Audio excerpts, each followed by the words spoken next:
आज हम देखते हैं सेकंड भाग देखते हैं एलिगेशन का, मिश्रण का। जब मिश्रण को प्रतिशत लाभ या प्रतिशत हानि पर बेचा जाए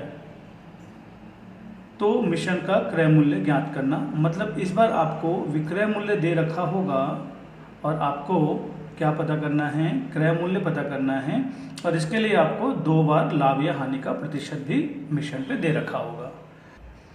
तो इस पे कैसे प्रश्न बनते हैं वो अब आप कुछ प्रश्नों के माध्यम से सीखने की कोशिश करेंगे। तो प्रश्न को समझते हैं। पहला प्रश्न है 14 रुपया प्रति किलोग्राम और 8 रुपया प्रति किलोग्राम की 2 वस्तु को किस अनुपात में मिलाया जाए कि 12 रुपया प्रति किलोग्राम की दर से बेचने पर 20% का लाभ हो। तो देखिए, ये जो 14 रुपया है ये वस्तु का क्रय मूल्य दे रखा है, कॉस्ट प्राइस है। ये जो 8 रुपया है ये वस्तु का क्रय मूल्य दे रखा है, कॉस्ट प्राइस है। तो कहने का मतलब ये कि जब 14 रुपये किलो की वस्तु को हम 8 रुपये किलो की वस्तु के साथ में हम मिलाते हैं और फिर उस वस्तु को 12 रुपये प्रति किलोग्राम की दर से बेचते हैं तो ये हमारा सेलिंग प्राइस है। तो हमें 20% का लाभ होता है, ये हमारा प्रॉफिट परसेंटेज है। तो क्वेश्चन में पूछा है कि किस अनुपात में मिलाया जाए।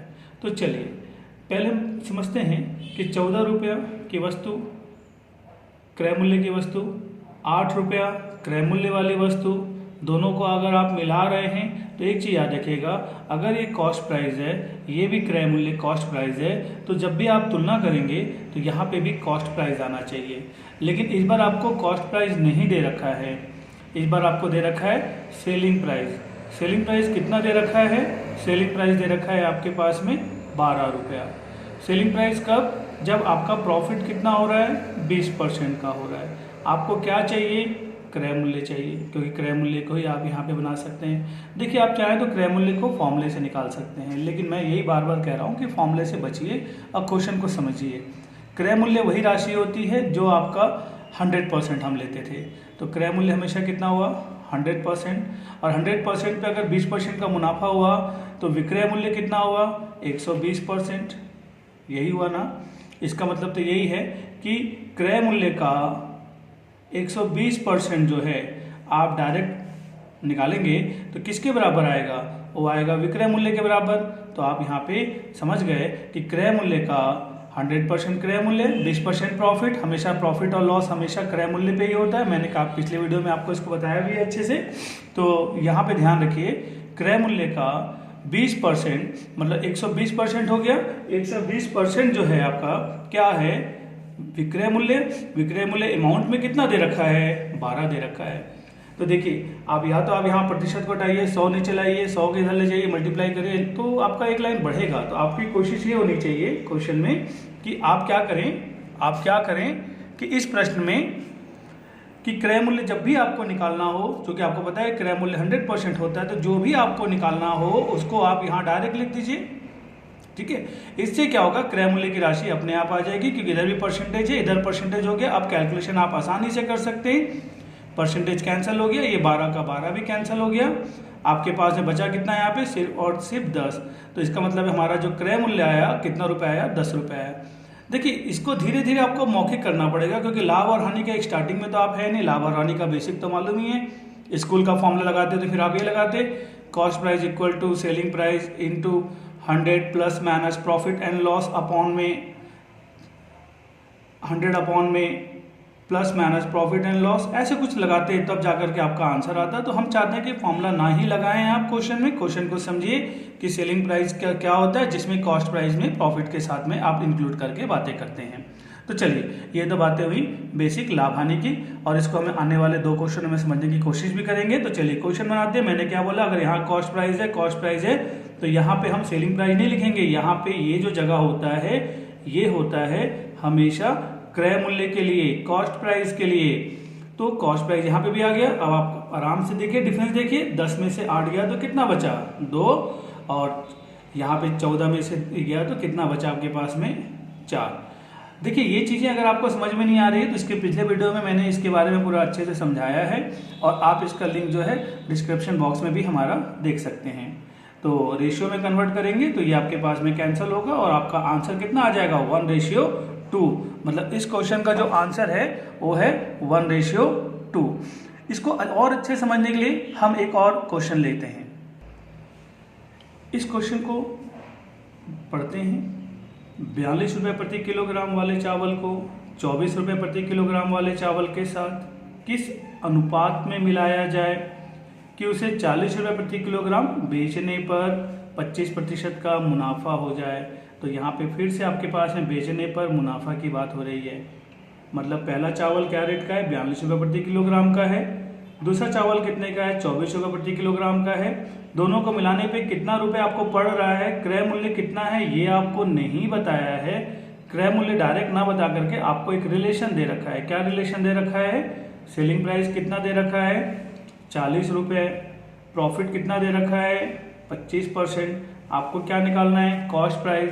तो आपको पता है कि कॉस्ट सेलिंग प्राइस क्या होता है, कॉस्ट प्राइस 100 प्लस 25% प्रॉफिट के साथ में कॉस्ट प्राइस का 125%। ये क्या होगा, सेलिंग प्राइस।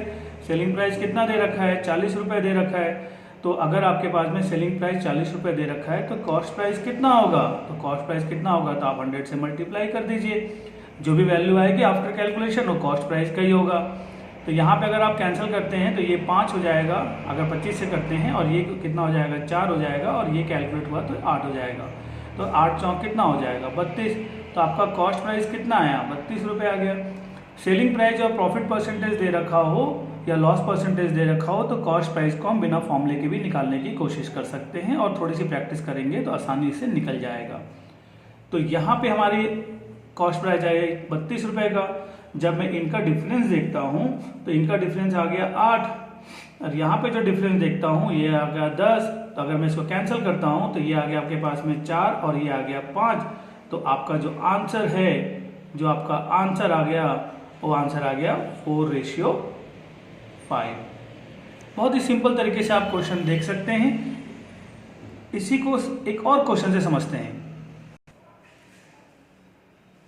40 रुपये प्रति किलोग्राम के चावल को 55 रुपये प्रति किलोग्राम के चावल के साथ किस अनुपात में मिलाया जाए कि उसे 60 रुपये प्रति किलोग्राम के भाव से बेचने पर 25% का लाभ हो।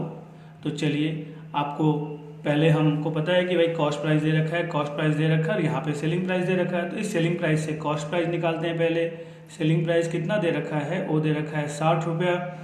प्रॉफिट परसेंट कितना दे रखा है, वो दे रखा है 25%।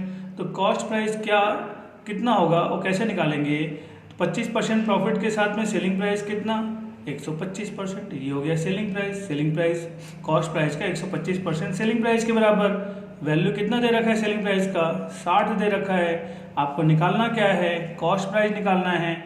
कॉस्ट प्राइस मतलब कितना परसेंट, 100%। आप आसानी से निकाल सकते हैं।